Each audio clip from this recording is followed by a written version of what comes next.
notion to spread clothing infected with yellow fever into certain northern population centers. Lincoln was to receive a poisoned, expensive dress shirt from an anonymous admirer. The whole scheme was pretty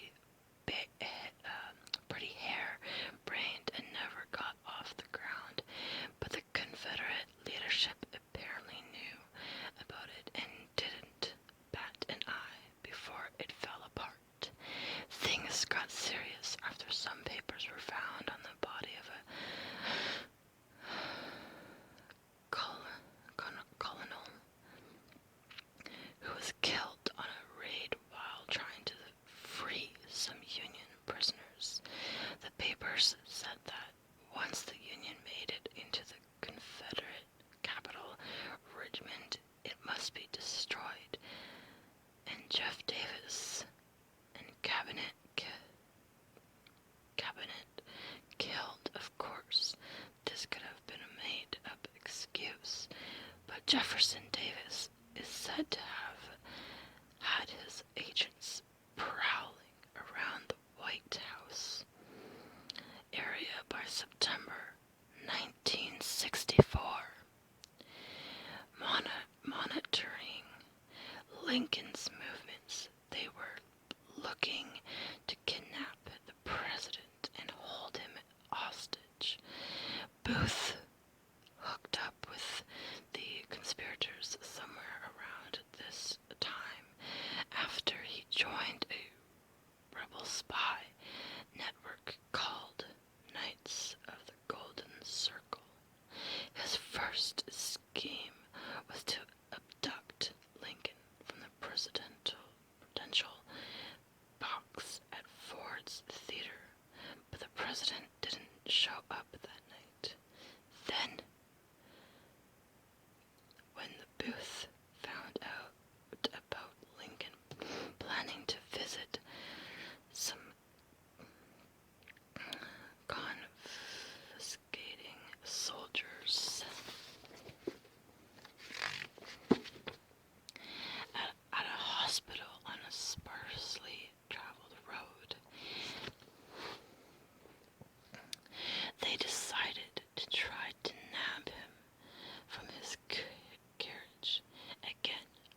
For Booth to fulfill his mission,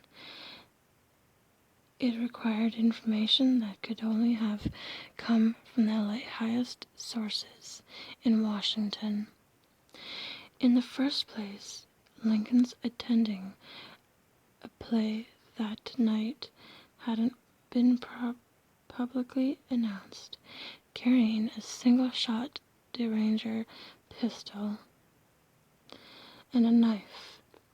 Booth had to walk through a crowded theater and then pass through 2 doors into the state box.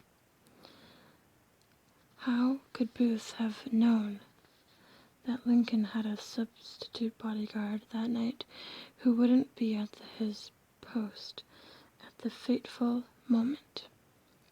Booth then stood behind the president without being seen by 3 other occupants, fired his own 1 bullet, jumped onto the stage, and shouted a message to the audience.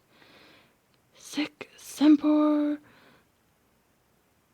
What? I can barely see this. Sic semper tyrannius, as always with tyrants, and escaped through a rear exit onto his waiting horse. More than blind luck had to be involved in these skillfully timed movements and activities. At least this was the way that historian figured it. But with Lincoln himself being so averse to bodyguards and protecting himself, he certainly wasn't surrounded by the secretary we have today.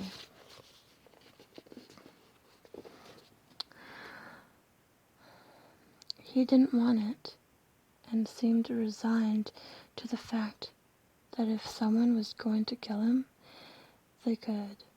So to me, how hard could it have been to pull off if you were a determined group of people?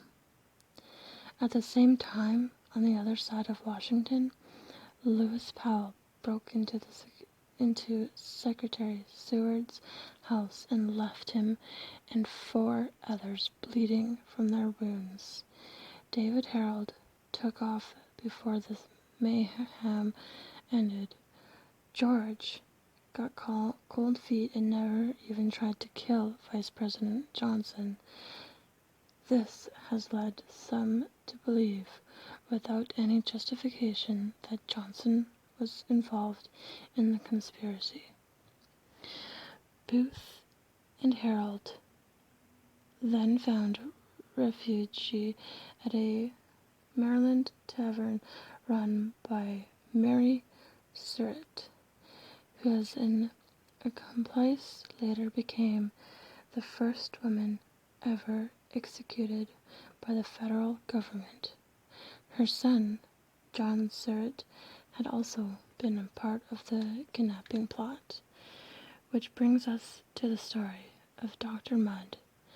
In recent times, President Carter and President Reagan came under some pressure from Mudd's descendants, and both all but declared Mudd innocent of any complicity.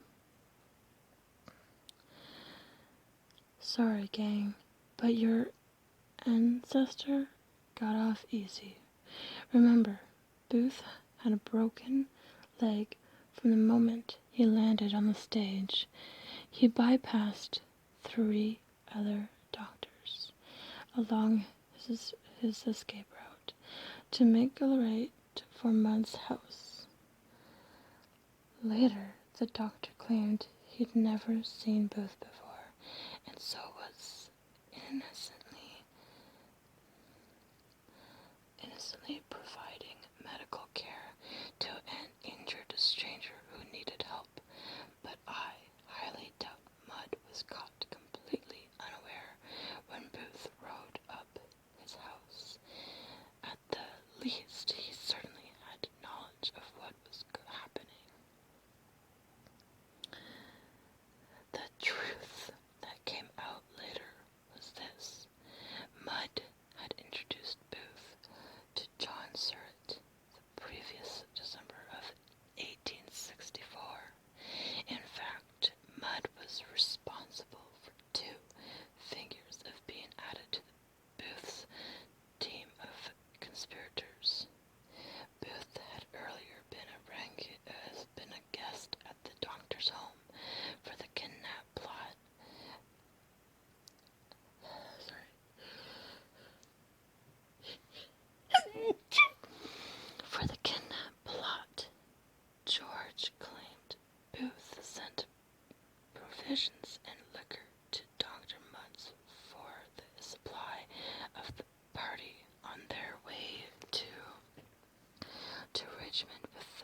prisoners in the Confederate underground. And we're gonna stop there. If you guys like this video, please give it a thumbs up and subscribe to my channel. Leave comments down below of, what you'd like me to do in the next video or a video after, and so on and so forth. I'm gonna try to do videos every single night, like I've been doing the last few nights in a row. Some nights, are going to have like 30 minutes worth, but I might just split them into 2 videos, so I'll do a part 1 and part 2, but I will be posting those part 1 and part 2s in the same night, as like this one and last night's video. It was a half-hour video. So if you'd like to hear more about these conspiracies, let me know. And let me know what else you would like me to read about, or if you just want to hear something about like an actual story. If you want to hear an actual story, let me know. I have Alice in Wonderland, the original. I have Tom Clancy. I've got a lot of good books here, so just let me know, and I'll definitely read books for you guys. Let me know if you want more mouth sounds videos. I can definitely do that. Anyways, good night, my night howlers.